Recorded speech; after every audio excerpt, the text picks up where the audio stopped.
You've been lied to your entire life. Your teachers, your friends, even your own mind have convinced you that you're weaker than you really are. But the truth is this: you have no idea what you're truly capable of. Today, we're going to break those lies. We're going to expose the hidden strength inside you and show you how to unleash it. What if I told you that the limits you believe in are lies? Your body doesn't quit when you think it does. Your mind does. The US Navy SEALs call it the 40% rule. When you feel finished, you've only tapped into 40% of your capacity. The rest is locked behind mental barriers you built yourself. Think back. How many times have you quit? Not because your body shut down, but because your mind whispered, "Stop." That inner voice, that's the enemy. The brain as your weapon. Your brain is the most powerful weapon you will ever own. You can put down your phone, log off social media, escape distractions, but you can never escape your thoughts. There are 24 hours in a day, and for most of them, it's you and your mind. If you don't master it, it will master you. David Goggins put it bluntly in his book, Can't Hurt Me. The most important conversations you'll ever have are the ones you'll have with yourself. When pain comes, when fear rises, when doubt screams, it's your brain that decides if you keep moving or collapse. And science agrees. Neuroscientists at Stanford University discovered that the brain builds neuroplasticity through repetition and challenge. In other words, every time you refuse to quit, you're literally rewiring your brain to endure more. The struggle isn't just emotional, it's physical change happening inside your skull. No way out. Goggins wasn't special. He was overweight, broke, and trapped in a dead-end job. He failed at swimming, he failed at studying, he failed at running. But he gave himself no exit. He removed the escape doors from his life. When he couldn't memorize a paragraph, he wrote it down, again and again, until his brain adapted. When he couldn't swim, he went back into the pool, again and again, until his mind understood there was no other option. Psychologist Angela Duckworth captured this truth in Grit. Enthusiasm is common. Endurance is rare. That's the difference. Quitting is everywhere. Endurance is what rewrites your destiny. Michael Jordan, the greatest basketball player of all time, once said, "I've failed over and over and over again in my life, and that is why I succeed." Different man, same principle. The brain adapts when you refuse to give it permission to stop. Welcome to Motivation Edge. If you're ready to push past the lies your brain tells you, if you want science, real stories, and proven strategies to break your limits, subscribe right now. This is where we grow stronger together. Redefining normal. Most people think pain means stop, but what if pain became your normal? What if suffering wasn't the exception, but the environment you chose to live in? That's exactly how David Goggins survived Navy SEAL training. The program is designed to last 6 months. He stayed in it for 18. He endured 3 hell weeks in 1 year. His body was breaking, stress fractures, shin splints, taped feet, and still he kept moving. Why? Because he redefined normal. Instead of saying, "This hurts, I should quit," he said, "This hurts, but this is life now." His brain accepted pain as the default setting, and once it became normal, his mind stopped resisting. That's when he unlocked a deeper level of toughness. The numbers prove it. Nearly 75% of candidates drop out of Navy SEAL training before finishing. Most are physically capable, but mentally they refuse to accept suffering as a way of life. Goggins flipped the script. He didn't just endure pain, he lived in it until it became home. This principle shows up outside the military too. Take J.K. Rowling, the author of Harry Potter. She was rejected by 12 publishers. Living in poverty as a single mother, she could have quit. But rejection became her normal. She accepted struggle as part of the process. Today, her books have sold over 500 million copies worldwide. Different world, same lesson. Redefine normal, and resilience follows. Viktor Frankl, in his classic Man's Search for Meaning, explained it best. When we are no longer able to change a situation, we are challenged to change ourselves. Goggins couldn't change the pain. Rowling couldn't change rejection. Both chose to change their relationship with struggle. And science agrees. Research in sports psychology shows that athletes who train under extreme stress adapt faster and perform better than those who avoid discomfort. Their bodies grow stronger, yes, but more importantly, their minds stop fearing the pain that breaks others. So ask yourself, what's your definition of normal? Comfort, safety, ease, or growth, challenge, and resilience? Because the moment you shift your baseline, the moment you accept discomfort as your environment, your mind will adapt. Are you willing to make struggle your new normal? Breaking past false limits. The scariest thing isn't failure. The scariest thing is believing you're at your maximum when you're nowhere close. That's what happened to David Goggins.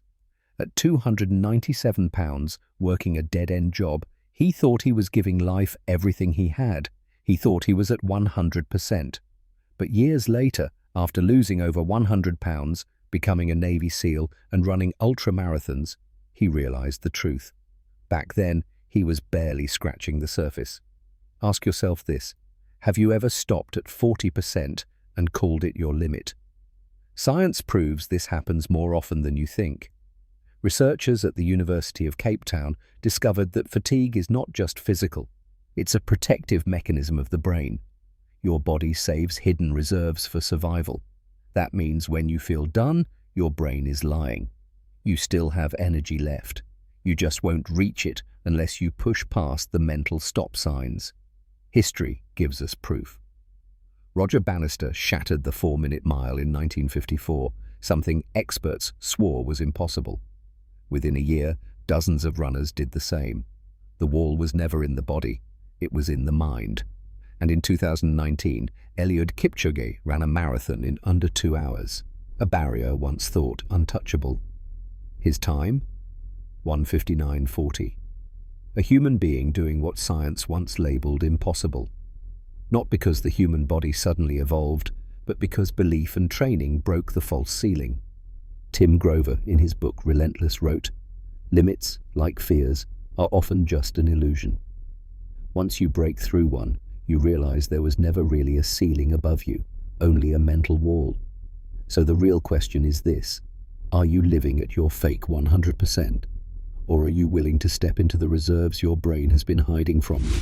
The science of invincibility. There's a point in every struggle when your body screams, enough. Your muscles ache, your lungs burn, and your mind begs you to stop. Whilst most people listen, but a few keep going. And those few discover something extraordinary. The body has reserves far beyond what most of us ever tap into. This isn't superstition, it's science. Researchers call it the central governor theory, introduced by Professor Tim Noakes from the University of Cape Town. The idea is simple. Your brain acts like a limiter in a car engine. It tells you to stop, not because you're out of fuel, but because it wants to protect you. Your body holds back extra energy, extra strength, extra willpower for emergencies. That's why marathon runners can sprint the last mile. Even after hours of exhaustion, their brains finally unlock what was always there. And the evidence keeps building. A 2015 study published in Frontiers in Human Neuroscience showed that when athletes received non-invasive brain stimulation, their endurance improved significantly. In other words, the brain, not the muscles, was the real barrier all along. David Goggins lived this science. He ran ultramarathons with broken feet, duct taping them every morning just to move forward. He wasn't superhuman, he just refused to obey the governor inside his brain. He proved that pain is often just a signal, not the end. Ask yourself this: how many times have you mistaken discomfort for defeat? Elite athletes show us what's possible when you refuse to accept the brain's false stop signs. In his book Endure, journalist Alex Hutchinson explains how endurance athletes consistently push past what scientists once thought was humanly possible. From free divers holding their breath for over 11 minutes to cyclists finishing races on bodies that should have collapsed, the pattern is clear. The limits we accept are neurological, not physical. Take Dean Karnazes, the ultramarathoner who once ran 350 miles without sleep for 3 nights straight. Doctors were baffled. His muscles should have failed, but they didn't. Why? Because his brain adapted to a new environment of stress, proving again that the human body is capable of far more than we think. And this doesn't just apply to sports. In military survival training, soldiers under extreme pressure often perform feats they could never achieve in normal conditions, carrying loads twice their body weight, surviving days with almost no sleep, or functioning in hostile environments where failure means death. Stress pushes the brain into fight mode, unlocking hidden capacities. But here's the part most people miss. You don't need to be a Navy SEAL or an ultramarathoner to experience this. Think about the nights you pulled through an exam with no sleep, or the times you worked for 14 hours straight to meet a deadline you thought was impossible. Your brain gave you strength you didn't know you had, because the pressure demanded it. In Antifragile, Nassim Nicholas Taleb wrote, "Some things benefit from shocks. They thrive and grow when exposed to volatility, randomness, disorder, and stressors. The human body and mind are exactly that. They don't just survive stress, they grow stronger because of it. So the next time you feel the urge to stop, when your brain says, 'This is the limit,' remember, science says otherwise. Your reserves are still there, waiting for you to demand them. The real question is, will you choose to unlock them?" Finding your why. Pushing through pain is impossible if you don't know why you're doing it. Discipline without purpose collapses. Endurance without meaning dies fast. To survive struggle, you need a reason deep enough to keep you standing when everything else falls. David Goggins didn't push himself just to win medals or prove he was tough. He wanted to build respect for himself. He wanted to look in the mirror and finally be proud of the man staring back. That was his why. And when your why runs deeper than pain, no amount of suffering can stop you. This principle is not just motivational talk, it's psychological truth. Viktor Frankl, who survived Nazi concentration camps, wrote in Man's Search for Meaning, "Those who have a why to live can bear almost any how." He watched people endure starvation, torture, and hopelessness, and saw that those who had a clear purpose, family, faith, a dream, were the ones who survived. Think about your own life. Have you ever started something with enthusiasm only to quit after a few weeks? A new fitness plan, a business idea, a personal goal. The problem wasn't effort, it was purpose. Without a why, your brain eventually asks, what's the point? And once that question sinks in, quitting feels inevitable. Modern research confirms this. A study published in the Journal of Positive Psychology found that people who reported having a strong sense of purpose had lower stress levels, stronger resilience, and even lived longer. Purpose doesn't just drive motivation, it protects your health and rewires your brain to endure more. We see this everywhere. Elon Musk worked 100-hour weeks, sleeping on the factory floor not because he loved exhaustion, but because his why was massive, building companies that could change the world. Serena Williams played through pain and setbacks because her why was bigger than trophies. It was proving dominance in a sport where the odds were stacked against her. Simon Sinek popularized this truth in his book, Start with Why. People don't buy what you do, they buy why you do it. And the same rule applies to your own life. You won't buy your own sacrifices unless your why is strong enough to justify them. Ask yourself, what's the real reason behind your goals? If you say, I want to lose weight, dig deeper. Why? Is it to live long enough to watch your kids grow up? To break free from a lifetime of insecurity? If you say, I want success, ask again, why? Is it to prove doubters wrong or to prove yourself right?